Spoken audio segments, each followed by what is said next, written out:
Rebonjour à tous. Eh bien, reprenons encore un instant aujourd'hui pour lire et méditer un passage du livre du ciel de Luisa Picaretta. Au nom du Père qui m'a créé, du Fils qui m'a sauvé et du Saint-Esprit qui me sanctifie. Amen. Jésus, je m'immerge à nouveau en toi, dans ton acte unique et éternel d'amour. Je m'unis à toi, je m'identifie à toi, je me consume en toi, je fonds ma volonté dans la tienne, je la fusionne dans la tienne et je t'appelle dans ma vie, dans mon cœur pour que tu prennes les commandes de mon existence jusqu'à mon dernier souffle. Oui, Jésus, je te demande cette grâce, que ce soit toi qui fasses tout en moi à chaque instant, que ce soit ta divine volonté qui opère et qui agisse à partir de mon humanité. Et je te demande cette grâce particulièrement pour cet instant. Vraiment, viens toi-même méditer cet enseignement que tu vas nous donner en chacun de nous. Viens nous éclairer, viens nous remplir de ta sagesse et de ta compréhension, Seigneur. Que vraiment tous ces mots bénis puissent avoir un écho en nous, que nous puissions nous en abreuver, nous en nourrir et les mettre en pratique pour que nos vies portent de beaux fruits pour ta gloire. Parle à travers ma bouche, Jésus, envoie sur chacun de nous ton Esprit Saint, que ce moment fait en union avec toi puisse avoir de nombreuses répercussions, des retombées magnifiques dans tous les cœurs, que plus aucune âme ne se perde. Alors le passage que nous allons méditer, nous commençons le volume 24 et c'est la date du 19 mars 1928. C'est Luisa qui parle. Jésus, ma vie et mon cœur, me voici à nouveau pour ce grand sacrifice de recommencer à écrire encore un nouveau volume. Mon cœur saigne sous l'effort, surtout à cause de l'état dans lequel se trouve ma pauvre petite âme. Mon amour, si tu ne m'aides pas, si tu ne m'engloutis pas en toi, en usant de ton pouvoir et de ton amour sur moi, je ne pourrai pas continuer et je serai incapable d'écrire un seul mot. Voilà, donc elle utilise le terme engloutir, quoi. Engloutis-moi en toi, engloutis ma volonté dans la tienne. C'est pas moi qui veux faire cet exercice d'écriture. C'est pas moi qui veut mettre par écrit. C'est toi en moi. C'est ta divine volonté qui va opérer, qui va agir à travers mon corps. Sinon, je serais, comme elle le dit, incapable d'écrire un seul mot. C'est ton travail en moi. D'ailleurs, Jésus le dit, ce sont mes mots, ce sont mes écrits, je les bénis. Comme on l'a vu il y a quelques jours, voilà, il prenait tous les écrits dans ses bras, il les rangeait dans son cœur. Il disait, mais tu peux pas t'imaginer, voilà, la merveille de chacun de ces mots. Qu'est-ce que cela va opérer dans les cœurs, le retour de mon royaume sur la terre. Alors vraiment, c'est magnifique, c'est l'œuvre de Jésus. C'est pourquoi je prie pour que seul ton fiat triomphe en moi. Donc elle demande tout le temps vraiment que sa volonté humaine puisse être totalement morte, puisse être totalement fusionnée dans la divine volonté. Et si tu veux que je continue à écrire, ne m'abandonne pas à moi-même. Poursuis ton travail d'enseignant qui dicte à ma petite âme. Si tu veux que je cesse d'écrire, j'embrasse et j'adore ta divine volonté, et je te remercie, et je prie de pouvoir profiter des nombreuses leçons que tu m'as données, que je puisse les méditer continuellement et modeler ma vie sur tes enseignements. Dis, voilà, si tu veux que j'écrive, aide-moi, c'est toi qui vas faire le travail en moi. Si tu veux que je m'arrête, fiat, je suis très contente de m'arrêter, et je vais me servir de tout ce que tu m'as déjà donné comme vérité pour vraiment que ma vie puisse servir ta gloire. Céleste maman, reine souveraine, étends sur moi ton manteau bleu pour me protéger, guide ma main lorsque j'écris, afin que je puisse accomplir la divine volonté. Voilà, Luisa, elle a vraiment terriblement peur de faire les choses toute seule en fait. Donc elle demande tout le temps au début de chaque volume, voilà maman, Jésus, aidez-moi, voilà, ce sont vos écrits. Et donc voilà, elle s'abandonne en fait, elle s'annihile complètement et elle demande que ce soit la divine volonté qui fasse tout en elle. Après avoir écrit le 23e volume, et seul Jésus sait avec quelle difficulté et au prix de quel sacrifice, je me lamentais auprès de mon bienheureux Jésus de la rareté de ses enseignements et de ce qu'il m'avait fait peiner pour n'écrire que quelques mots. On est le 19 mars et l'enseignement précédent que nous avons médité juste avant, c'est le 11 mars. Donc il y a eu une petite semaine et Louisa a l'impression que c'est fini, quoi. Je me lamentais auprès de mon bienheureux Jésus de la rareté de ses enseignements et de ce qu'il m'avait fait peiner pour n'écrire que quelques mots. Je me disais, je n'ai rien d'autre à écrire parce que si Jésus ne parle pas, je ne sais pas quoi dire et il me semble que Jésus n'a plus rien à me dire. Il est vrai que l'histoire de son fiat est sans limite, qu'elle ne finit jamais et que même éternellement au ciel, il aura toujours quelque chose à dire sur la volonté éternelle. Et qu'étant éternelle, elle comprend l'infini et que l'infini a des choses et des connaissances infinies à raconter, de sorte que cela ne s'arrête jamais. Jésus lui a déjà dit, mais j'ai toujours quelque chose de nouveau à te dire, puisque voilà, ma divine volonté comprend l'infinitude, comprend tout. Il y a toujours quelque chose à raconter sur ma divine volonté. Il y a toujours une nouvelle lumière, une nouvelle beauté vraiment à expliciter. Elle se dit, mais peut-être qu'il veut juste ne plus me parler de cela. Il est comme le soleil qui, en donnant sa lumière, a toujours plus de lumière à donner, sans que sa lumière jamais ne s'épuise. Mais se peut-il que pour moi il mette une limite à sa parole et qu'il fasse une pause dans le récit de la longue histoire de son éternelle volonté? Je me pensais à cela lorsque mon doux Jésus se manifesta en moi et me dit « Ma fille, comme tu es petite, et l'on voit qu'à mesure que tu continues, tu deviens plus petite encore, et si petite, tu veux comparer notre grandeur à ta petitesse, notre parole éternelle aux limites de ta parole, et la petite enfant que tu es, se satisfait de ce que ton Jésus puisse ne rien avoir de plus à te dire. Tu voudrais te reposer et retourner à tes distractions d'avant, parce que tu n'as rien d'autre à faire. » Voilà, Jésus réprimande gentiment Louisa en disant, mais je sens bien que en me demandant ça, quand Louisa a dit, voilà, que ta volonté soit faite si tu n'as plus rien à me dire, eh bien, il dit, mais voilà Louisa, toi on sent bien que tu as envie de retourner à des petites distractions, mais moi chaque vérité est tellement précieuse, chaque vérité va tellement convertir, chaque vérité est une vie divine que je sors de moi, et comme une nouvelle voie, un nouveau chemin, un nouvel accès, une nouvelle clé, une nouvelle porte permettant à des âmes de vivre dans le royaume de la divine volonté. Je le vois à travers les siècles, toutes les âmes qui vont se convertir, qui vont se transformer. Chaque parole est terriblement importante. Alors vraiment, comme Jésus dit, sois attentive, accueille mes enseignements. Pauvre petite, ne sais-tu pas que ce ne sont que de brèves pauses? Que fait ton Jésus, ton céleste Jésus, pour des raisons qui lui appartiennent? Voilà. Le fait de ne pas être venu pendant une semaine, c'est juste une petite pause. Voilà, et j'ai mes raisons, mais crois-moi bien que ces vérités doivent être encore données pour façonner les cœurs et vraiment pour former ensemble avec toi ce royaume, puisque tu dois être la dépositaire de toutes les connaissances y relatives. Voilà, pour des raisons qui m'appartiennent, qui ne sont pas évidentes pour toi, et que lorsque tu t'y attendras le moins, eh bien Jésus, il le dit, donc je recommencerai mon très important discours sur la longue histoire de mon éternelle volonté. Après bien des difficultés, les écrits sur la divine volonté sont finalement arrivés ici, de Messine. Oui, rappelons-nous, il y avait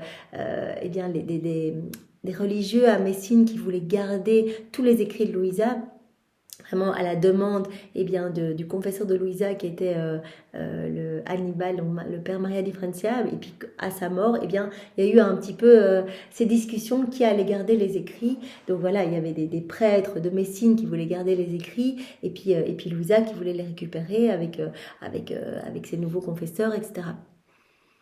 Les écrits sur la divine volonté sont finalement arrivés ici de Messine. Donc finalement, Louisa les récupère. Et j'en ressentais une certaine satisfaction parce que je pouvais enfin les avoir près de moi. Et je remerciais Jésus du fond de mon cœur. Mais Jésus se manifesta en moi et se faisant voir avec un air de tristesse, il me dit « Ma fille, tu es heureuse et moi je suis triste. Si tu savais quel poids énorme pèse sur ceux de Messine, ils avaient manifesté de l'intérêt pour ces écrits et ils les ont laissés dormir. » Rappelons-nous Jésus, quand Louisa dit « mais c'est affreux, toutes ces petites discussions pour savoir qui va garder les écrits, en fait c'est juste, elle ça l'a blessée. » Et Jésus avait dit « mais non, j'en retire une joie immense parce que au plus les prêtres en fait en parlent entre eux en demandant autour d'eux qu'est-ce qu'on fait de ces écrits, etc. Au plus d'âmes vont avoir connaissance de ces écrits et vont s'y intéresser. Et donc en fait c'est vraiment tout pour ma gloire parce que vraiment cela va se répandre. » Et donc Jésus est triste parce que ces âmes religieuses de Messine n'ont pas pu mettre à profit ce grand cadeau qui leur était confié, et donc finalement ont renvoyé ces écrits. Donc ils avaient la responsabilité de faire connaître la divine volonté, de peut-être propager, publier ces écrits, et ils n'ont rien fait du tout. Donc Jésus dit « Je suis triste, si tu savais quel poids énorme pèse sur ceux de Messine. Ils avaient manifesté de l'intérêt pour ces écrits et ils les ont laissés dormir. Ils avaient la responsabilité d'une divine volonté et en voyant leur inaction, j'ai permis que ces écrits vous soient renvoyés. » Donc Jésus, en regardant qu'il ne faisait rien, qu'il laissait dormir ses écrits, il s'est dit mais tout va s'éteindre, il faut absolument que ça revienne, et donc tout est revenu à Corato. J'ai permis que ces écrits vous soient renvoyés. Tout ce poids repose maintenant sur ceux qui ont tant insisté pour les ravoir. S'ils ne s'en occupent pas eux-mêmes, ils seront eux aussi responsables d'une divine volonté. Il y a une grande responsabilité, et il faut que vraiment ces écrits puissent se propager. Et si tu savais ce que signifie être responsable d'une si sainte volonté, Cela veut dire la tenir entravée alors qu'elle désire avec ardeur être libérée de ses liens. La divine volonté, ça fait 6000 ans qu'elle attend pour se réimplanter dans les cœurs. Louisa est la première, après la Vierge Marie, à vraiment se laisser travailler par la divine volonté qui opère et qui agit en elle. Mais cela fait tellement longtemps que la divine volonté veut pouvoir être dans tous les cœurs. Et Jésus dit, en fait, ne pas faire connaître les vérités relatives à ma divine volonté, c'est comme si on enchaînait ma divine volonté qui se trouve dans tous les cœurs, dans toutes les âmes, mais qui ne peut pas être libre, ne peut pas être souveraine, qui étouffe, qui agonise, qui asphyxie dans les cœurs. Donc quelque part, attendre, entraver, mettre un petit peu des embûches pour faire connaître ses écrits, eh bien c'est comme si on gardait enchaîné ma divine volonté. Elle qui désire avec ardeur être libérée de ses liens. Et c'est en la faisant connaître que ces liens peuvent lui être enlevés. C'est en parlant de la divine volonté qu'on fait connaître ce qu'est la vie dans la divine volonté et que des âmes vont s'y intéresser, que des âmes vont se plonger dans les écrits du ciel, que des âmes vont faire des actes et vont laisser la divine volonté se déployer à travers leur humanité. Elle est pleine d'une vie qui déborde partout en enlevant toute chose. En enveloppant toute chose. Mais cette vie est comme étouffée au milieu des créatures, parce qu'elle n'est pas connue. Et elle gémit, car elle veut la liberté de sa vie, et elle est contrainte de garder en elle les rayons de sa lumière éternelle, faute d'être connue. Ça sent bien que la divine volonté, sans la divine volonté, on ne serait pas en vie. Donc si nous avons le souffle, si nous avons la vie, c'est parce que c'est la divine volonté qui se trouve en nous. Chaque élément de la création est comme un petit voile cachant la divine volonté opérante et agissante. Donc elle veut être reconnue, elle veut pouvoir déployer sa splendeur partout et être aimée en fait, avoir la liberté d'agir. Elle est contrainte de garder en elle les rayons de sa lumière éternelle, tous ces rayons qui vont rendre heureux les hommes. Elle est contrainte de les garder à l'intérieur d'elle, les rayons de sa lumière éternelle, faute d'être connue. Donc c'est vraiment, il y a une urgence. C'est pour cela que Jésus dit, voilà, tes écrits, on parle même de les publier maintenant alors que tu es encore en vie. Alors que Louisa disait, mais je suis la seule âme qui ait parlé avec toi et de mon vivant, on veut déjà publier ses écrits, c'est très gênant. Donc elle demandait à Jésus d'attendre un petit peu. Et Jésus lui avait dit, mais tu te rends pas compte à quel point il y a une urgence, à quel point vraiment maintenant nous avons besoin que des âmes puissent se laisser toucher et que vraiment cela puisse commencer à se propager. Or, qui est responsable de tant de souffrances pour ma divine volonté? Ceux qui doivent s'occuper de la faire connaître et qui ne le font pas. Donc voilà.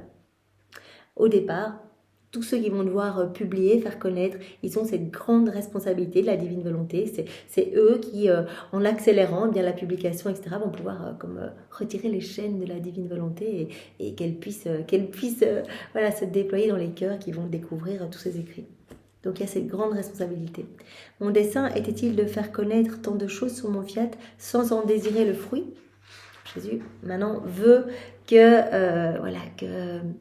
puisse y avoir des fruits en fait, que vraiment les âmes puissent s'unir à lui et que les vies puissent devenir vraiment des exaltations d'amour, que vraiment l'homme puisse être dans ce retour d'amour avec son Créateur et reprendre sa place d'enfant de lumière. Non, je veux la vie de ce que j'ai dit. Je veux faire briller le soleil. Je veux le fruit de toutes les connaissances que j'ai manifestées. Je veux que mon œuvre reçoive son effet tant désiré. En effet, combien n'ai-je pas travaillé pour te disposer à recevoir des connaissances si importantes sur ma volonté? Louisa, elle a été travaillée, on a pu le voir, tous les premiers volumes. Voilà, Jésus travaille son cœur, lui parle d'abord des vertus, l'obéissance, la pureté, etc., l'humilité. Il lui parle les premiers volumes pour arriver au 11e volume où vraiment il lui parle clairement et de manière explicite de la vie dans la divine volonté. Et donc vraiment, il y a eu tout ce long travail, ces longues années vraiment où Louisa, paralysée dans son lit, a souffert, a reçu des enseignements de Jésus, etc. Combien de travail j'ai dû opérer dans ton cœur? Voilà. Combien n'ai-je pas travaillé pour te disposer à recevoir des connaissances si importantes sur ma volonté? Et toi-même, combien de sacrifices n'as-tu pas fait? Et combien de grâces ne t'ai-je pas donné pour que tu puisses les faire? Mon travail a été long, et lorsque je te voyais sacrifier, je regardais le grand bien que mes connaissances sur le fiat produiraient parmi les créatures. La nouvelle ère qui devait se lever en vertu de ces connaissances. Voilà, en voyant les souffrances de Louisa, qui très souvent, elle vivait ce martyre, en fait, même de la privation de Jésus, quand elle ne voyait pas Jésus avec son humanité, elle souffrait terriblement. Jésus lui a dit, c'est un martyr divin, en fait. Je te partage ce que moi, je ressens face à la froideur des hommes, quand moi, je veux les prendre dans mes bras, les ensevelir dans mon amour et qu'ils ne veulent pas de mon amour. Eh bien, c'est ce martyr que j'ai de voir des âmes se déchirer de mon cœur pour s'en aller et aller se perdre, eh bien, je te partage une petite gorgée de ce martyr, une petite goutte de la mère Calice, et tes peines, ce que tu vis, ces souffrances unies aux miennes, eh bien, peuvent ramener des âmes à moi, en fait. Peuvent, voilà, des âmes qui sont sur le chemin de la perdition peuvent revenir à moi. Donc, ce martyr divin est vraiment quelque chose qui va m'être offert en union avec mes souffrances, ce que j'ai vécu lors de mon passage sur la terre, toutes ces souffrances, voilà, face à la froideur des hommes, etc.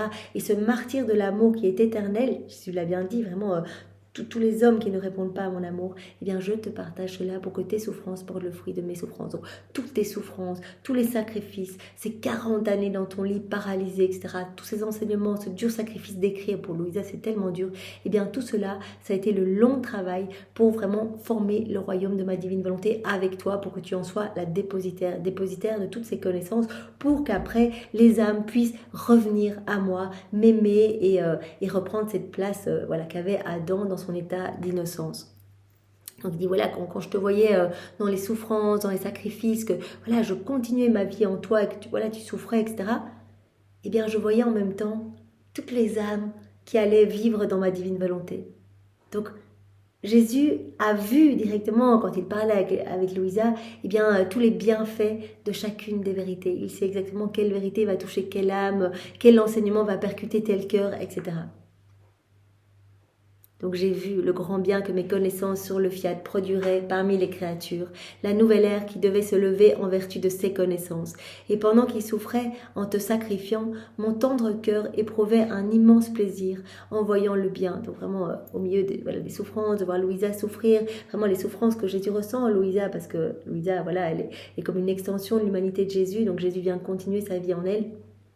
Et bien au milieu de ces souffrances, il avait en même temps ces joies immenses, cette paix profonde, voilà, de voir tous les bienfaits qui allaient couler eh bien, à travers les siècles dans les cœurs par ses connaissances. Mon cœur éprouvait un immense plaisir en voyant le bien, l'ordre et le bonheur que mes autres enfants recevraient en vertu de ce sacrifice. Lorsque je fais de grandes choses dans une âme, manifestant des vérités importantes et des renouveaux que je veux opérer dans la famille humaine, ce n'est pas pour cette créature seule que j'agis. C'est pas pour toi toute seule, Louisa. Je vois que toutes les âmes qui vont vraiment être heureuses, qui vont m'aimer, leur vie qui va se transformer, etc. Voilà, ce n'est pas pour toi seul que j'agis, car je veux inclure tout le monde dans ce bien. Comme le soleil, je veux que mes vérités brillent sur chacun, afin que tous ceux qui le veulent puissent recevoir leur lumière. N'est-ce pas ce que j'ai fait avec ma céleste maman?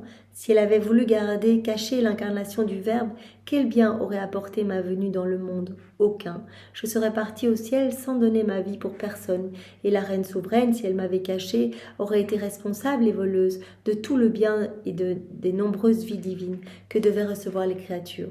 Voilà. Si tout avait été caché, notre maman souveraine, la Vierge Marie, qui est la dépositaire de tout le royaume de la rédemption, si elle avait gardé caché l'incarnation de Jésus, que vraiment elle l'avait caché dans un endroit, qu'elle l'avait gardé avec elle et qu'elle l'avait empêché de partir pour ces 3 années de prédication, etc., eh bien, Jésus dit, je serais retournée au ciel, il y aurait rien eu, j'aurais rencontré personne, etc. Et ma maman aurait été comme la voleuse de toutes ces nombreuses vies divines que devaient recevoir les créatures, tous les biens, les remèdes, etc. Tout ce que Jésus nous a obtenu. Bien, Marie, eh bien, les a laissés, en fait. Elle était la dépositaire pour que toute l'humanité puisse en profiter. De la même manière, ceux-là seront déclarés responsables et voleurs de tout le bien que les connaissances sur mon divin fiat apporteront, car il apportera bien des vies de lumière et de grâce, et les biens immenses que contient une divine volonté.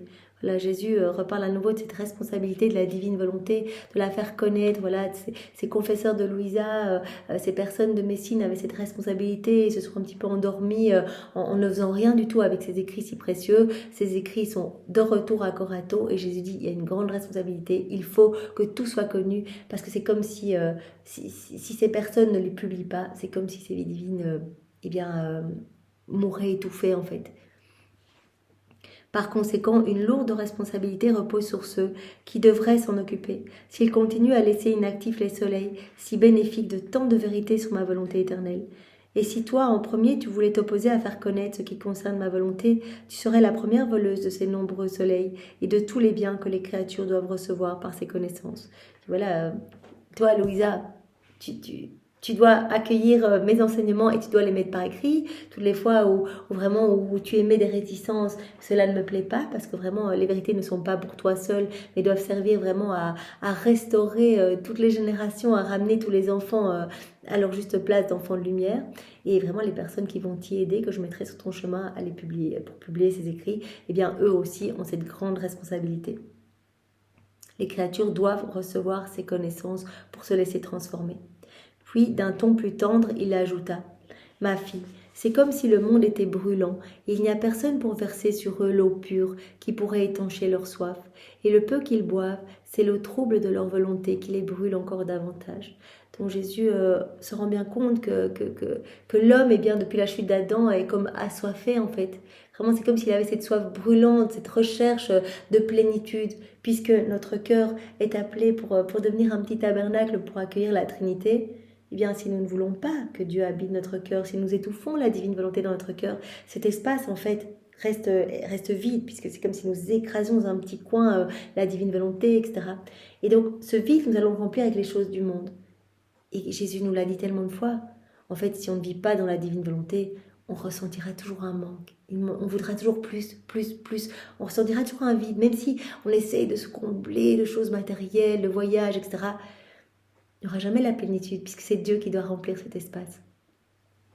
Et donc, Jésus dit à Louisa, voilà, il faut que ces écrits se diffusent, parce que cela va vraiment amener un rafraîchissement aux âmes, en fait. Les âmes vont pouvoir s'abreuver et se laisser transformer, vont ressentir vraiment cette plénitude, en fait. Vont avoir le mode d'emploi pour à nouveau laisser Dieu régner en maître en leur cœur.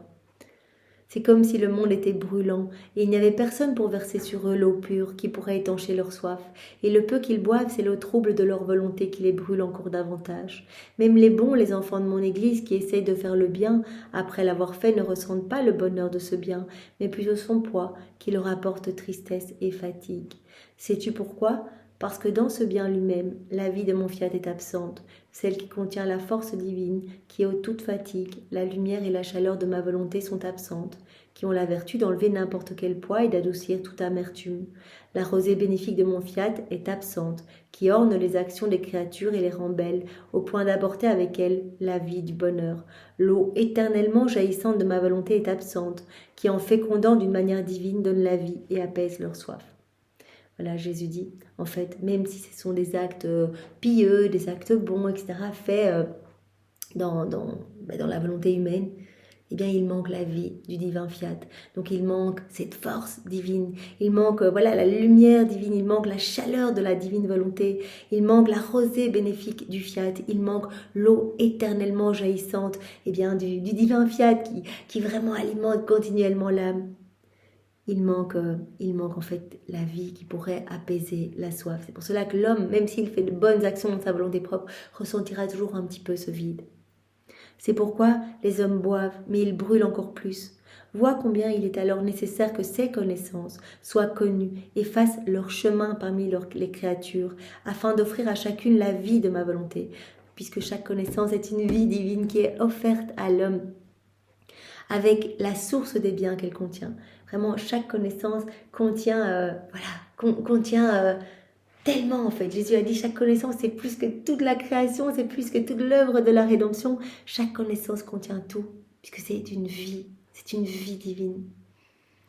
Donc c'est important, Jésus dit, que ces connaissances puissent se propager, puissent être connues, accueillies, acceptées, vraiment qu'elles puissent faire leur chemin dans les cœurs et transformer des vies. Tous, même ceux que l'on dit être les meilleurs, sentent que quelque chose leur manque. Ils sentent que leurs œuvres ne sont pas complètes, et chacun languit après un autre bien, mais eux-mêmes ne savent pas ce que c'est. Eh bien, c'est la plénitude et la totalité de mon divin fiat qui manque à leurs actes.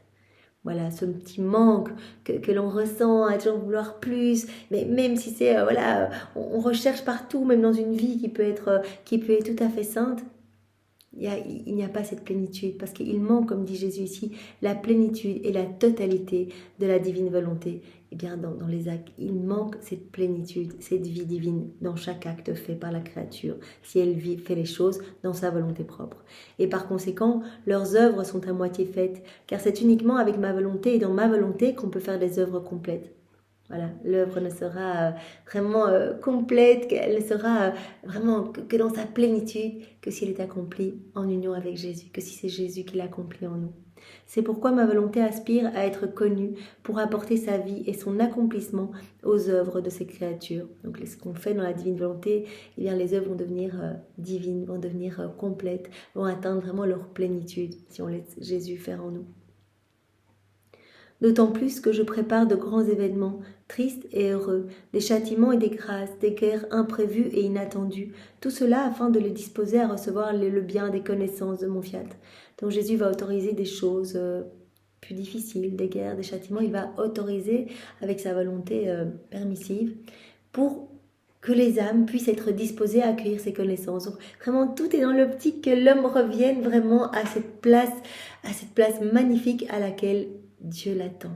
Donc vraiment, il dit, je vais autoriser ces événements pour que l'homme, peut-être dans la souffrance, eh bien, se mette à genoux, revienne à moi, et qu'il y ait cette petite ouverture de cœur lui permettant eh bien, d'accueillir ces vérités, d'accueillir ces connaissances et de se laisser totalement transformer, transfigurer.